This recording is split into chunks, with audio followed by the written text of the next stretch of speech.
অবশেষে গুঞ্জনটা সত্যি হল। হাদির হত্যাকারী ফয়সালকে রাষ্ট্রপতির সরকারি বাসভবনে আত্মগোপনে রাখা হয়েছিল এবং তথ্য প্রমাণ বলছে হাদিকে সরিয়ে দেওয়ার জন্য রাষ্ট্রপতি খুনি ফয়সালকে মোটা অঙ্কের টাকা দিয়েছিলেন।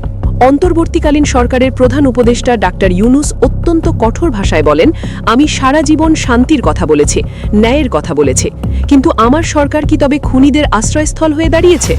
আপনার সরকারি বাসভবনে খুনি ফয়সালকে পাওয়া গেছে। এটা কি ষড়যন্ত্র? যে ফয়সালের হাতে সাধারণ মানুষের রক্ত লেগে আছে তাকে আপনি নিজের ছাদের নিচে আগলে রেখেছেন।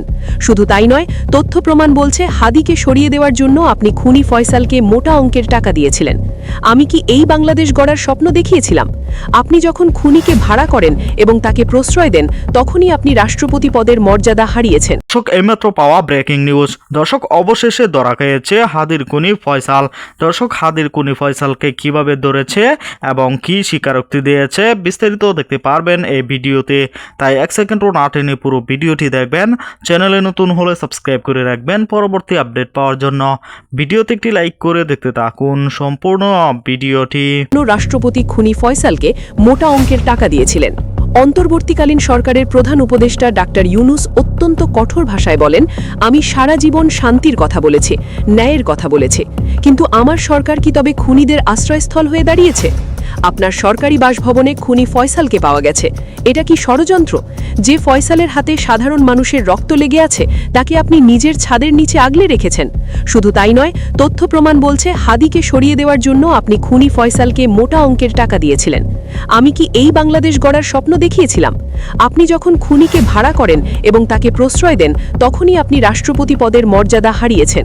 ছাত্র জনতায় পরিবর্তন এনেছে খুনিদের বিচারের জন্য, তাদের লালন পালন করার জন্য নয়। হাদির হত্যাকারী ফয়সালকে রাষ্ট্রপতির সরকারি বাসভবনে আত্মগোপনে রাখা হয়েছিল। জুলাই বিপ্লবের শহীদ শরীফ উসমান হাদির খুনি কে তা আজ আর গোপন নেই, কিন্তু অবিশ্বাস্য হলেও সত্য, আজ পর্যন্ত সেই খুনি ফয়সাল করিম মাসুদ ধরা পড়েনি, কারণ তাকে ঢাল হয়ে রক্ষা করেছিলেন খোদ রাষ্ট্রপতি নিজেই। চমকের পর চমক, এ যেন কেঁচো খুঁড়তে গিয়ে সাপ বের হওয়ার অবস্থা। অবশেষে জট খুলতে শুরু করেছে ইনকিলাব মঞ্চের মুখপাত্র শরীফ উসমান হাদির হত্যাকাণ্ডের। এতদিন ধরে পর্দার আড়ালে থাকা মূল হোতাদের মুখোশ এবার খসে পড়তে শুরু করেছে। পুলিশি তদন্তে বেরিয়ে এসেছে এমন সব চাঞ্চল্যকর তথ্য যা দেশের রাজনৈতিক অঙ্গনে রীতিমতো তোলপাড় সৃষ্টি করেছে। হাদি হত্যার মাস্টারমাইন্ড হিসেবে উঠে আসছে বেশ কিছু হাই প্রোফাইল নাম, যাদের মধ্যে সবচেয়ে বড় চমক হিসাবে আলোচনায় এখন রাষ্ট্রপতি। তদন্ত সংশ্লিষ্ট একাধিক সূত্র নিশ্চিত করেছে যে হাদি হত্যার ঘটনাটি বিচ্ছিন্ন ঘটনা ছিল না, এটি ছিল সুদূরপ্রসারী এক গভীর ষড়যন্ত্রের অংশ। পুলিশের হাতে আসা সিসি ফুটেজ, কল রেকর্ড এবং সাম্প্রতিক গ্রেফতার হওয়া আসামিদের জবানবন্দিতে বারবার ইঙ্গিত করা হচ্ছে একটি বিশেষ মহলের দিকে। তদন্তে দেখা গেছে হত্যাকাণ্ডের আগে এবং পরে বিপুল অর্থের সন্দেহবাচক লেনদেন হয়েছে, যার গন্তব্য এবং উৎস খুঁজতে গিয়েই গোয়েন্দাদের রাডারে চলে এসেছে রাষ্ট্রপতির নাম। শুধু সোশ্যাল মিডিয়ায় নয়, একবার এক তথ্য দিয়ে খোদ প্রশাসনের দ্বারাই বিভ্রান্তি ছড়ানো হয়েছিল যাতে রাষ্ট্রপতির নাম সামনে না আসে। তবে হাদির খুনির অবস্থান নিয়ে সর্বশেষ যে তথ্য পাওয়া গিয়েছে তা শুনলে রীতিমতো চমকে উঠবেন প্রিয় দর্শক, কারণ তিনি এমন এক জায়গায় সুরক্ষিত আছেন যেখানে শুধু রাষ্ট্রের প্রভাবশালী ব্যক্তিরাই আশ্রয় পান। আজ আমরা টেনে খুলে ফেলব সেই ভয়ঙ্কর বেঈমানদের মুখোশ। রাষ্ট্রপতির সরকারি বাসভবনে দায়িত্বশীল এক পুলিশ কর্মকর্তা বরাতে জানা গেছে, শহীদ উসমান হাদির খুনি ও সাবেক ছাত্রলীগ নেতা ফয়সাল করিম মাসুদ বাংলাদেশেই আছেন এবং বহাল তবিয়াতে অবস্থান করছেন। তিনি আরও জানিয়েছেন, হাদিকে গুলি করার জন্য রাষ্ট্রপতি নিজে ফয়সালকে বড় অঙ্কের টাকা যোগান দিয়েছিলেন।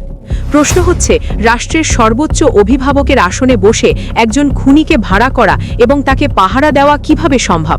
শরীফ উসমান হাদির হত্যাকাণ্ড এখন আর শুধু একটি খুনের ঘটনা নয়, এটি রূপ নিচ্ছে ক্ষমতা, ভয় আর বিশ্বাসঘাতকতার এক ভয়ঙ্কর অধ্যায়। এতদিন ধরে যে সন্দেহকে সত্য বলে ধরে নেওয়া হয়েছিল, সেই সন্দেহেই লুকিয়েছিল সবচেয়ে বড় ভুল। আর সেই ভুল ধরতে এবার নড়ে চড়ে বসেছে ইউনুস প্রশাসন। প্রথমবারের মতো প্রশাসনের হাত গিয়ে পড়েছে ঠিক সেই জায়গায় যেখানে এতদিন কেউ আলো ফেলেনি। রাজনৈতিক অন্দরমহলে শুরু হয়েছে চাপা উত্তেজনা। মোহাম্মদ ইউনুস, রাষ্ট্রপতি ও সেনাপ্রধান ওয়াকারুজ্জামানের মধ্যকার সম্পর্ক নিয়ে চলছে ভাঙনের খেলা, যার ঢেউ গিয়ে লাগছে হাদি হত্যাকাণ্ডের তদন্তে।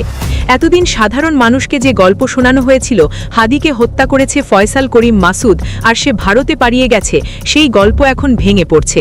কারণ আশ্চর্যজনকভাবে প্রশাসনের পক্ষ থেকে এমন কোনো চূড়ান্ত তথ্য কখনোই প্রকাশ করা হয়নি, বরং ডিজিএফআই এর অনুসন্ধানে বেরিয়ে এসেছে এক ভয়ঙ্কর সত্য, যেখানে শুটার ফয়সালের নামের সঙ্গে জড়িয়ে যাচ্ছে এমন এক শক্তি যার ছায়া সেনাপ্রধান পর্যন্ত বিস্তৃত বলে আলোচনা চলছে। এর মধ্যেই সামনে এসেছে আরেকটি তাৎপর্যপূর্ণ খবর। তদন্ত সংশ্লিষ্ট একাধিক সূত্র বলছে হাদি হত্যার পেছনে এমন একজনের হাত রয়েছে যার কারণে শুটারকে জীবিত পাওয়া প্রায় অসম্ভব। কারণ ফয়সাল করিম মাসুদ যদি বেঁচে থাকে তাহলে ফাঁস হয়ে যেতে পারে সেই নাম যে দাবার বোর্ডে বসে পুরো খেলাটা চালিয়েছে, সেই মাস্টারমাইন্ড যার পরিচয় সামনে এলে কেঁপে উঠবে অনেক শক্ত ভিত। সবচেয়ে বড় প্রশ্নটা এখানেই, উসমান হাদির সঙ্গে রাষ্ট্রপতি ও সেনাপ্রধানের সম্পর্কটা কি ছিল? কি এমন জানতেন হাদি যার কারণে তাকে দুনিয়া থেকে সরিয়ে দেওয়াই একমাত্র সমাধান হয়ে দাঁড়িয়েছিল? যখন রাষ্ট্রপতি আর সেনাপ্রধানকে নিয়ে হাদি হত্যায় নতুন মোড়, ঠিক তখনই রিমান্ডে চাঞ্চল্যকর তথ্য দিল শুটার ফয়সালের স্ত্রী সামিয়া।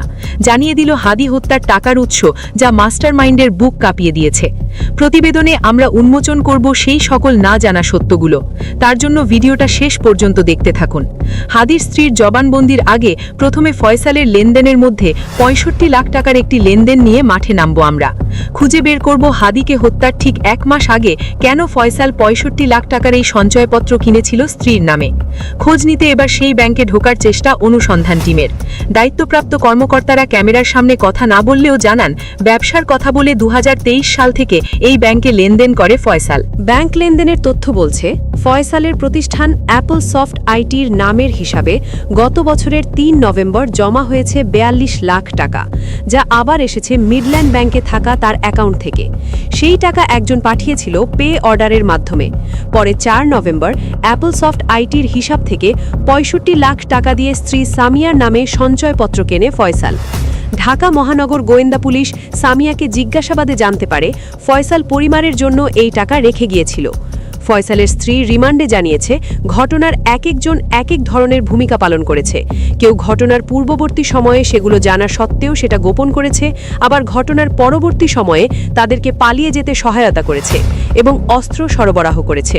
ফয়সালের দেশের বাইরেও দুবাইয়ে সম্পদ থাকার তথ্য পেয়েছে তদন্তকারীরা। জিজ্ঞাসাবাদে সামিয়া জানান হত্যার আগেই ফয়সাল পুরো পরিকল্পনা করে রেখেছিল হত্যা কিভাবে হবে, আত্মগোপনে চলে যাওয়ার পর পরিবার কিভাবে চলবে। সে কারণেই স্ত্রীর ভরণ পোষণের জন্য এই ৬৫ লাখ টাকা সঞ্চয়পত্রে বিনিয়োগ করা হয়েছিল, যাতে প্রতি মাসে লাভের টাকা দিয়ে পরিবার চলতে পারে। প্রশ্ন জাগে, একজন শহীদ জুলাই যোদ্ধার খুনির সাথে একজন রাষ্ট্রপতির কিসের সম্পর্ক? প্রিয় দর্শক, সম্পূর্ণ ভিডিওটি দেখলেন, অবশ্যই বুঝতে পেরেছেন ভিডিওটি গুরুত্বপূর্ণ ছিল। দর্শক, এই ভিডিওতে যে তথ্যগুলো আপনারা পেয়েছেন এ বিষয়ে আপনাদের কি মতামত তা অবশ্যই কমেন্টে জানাবেন এবং পরবর্তী আপডেট ভিডিওগুলো সবার আগে পেতে চ্যানেলটিকে এখনই সাবস্ক্রাইব করে রাখুন। এই মুহূর্তে বিদায় নিচ্ছি, দেখা হবে পরবর্তী কোনো ভিডিওতে। সে পর্যন্ত ভালো থাকুন, সুস্থ থাকুন। আসসালামু আলাইকুম।